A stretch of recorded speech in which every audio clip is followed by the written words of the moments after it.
Hello friends, ये देखिए मेरी अपराजिता का प्लांट कितने खूबसूरत फूल खिली है। आज मैं इसे हार्वेस्टिंग करूँगी और पूजा में लगाऊंगी।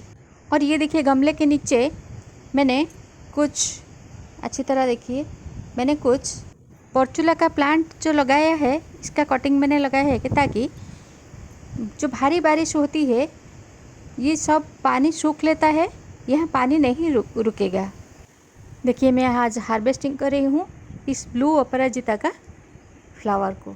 इस अपराजिता फ्लावर में बहुत ही बढ़िया टी बनती है और इसका टी हेल्थ के लिए बहुत ही अच्छा है। ब्लू अपराजिता अपने गार्डन में लगाइए। So happy gardening.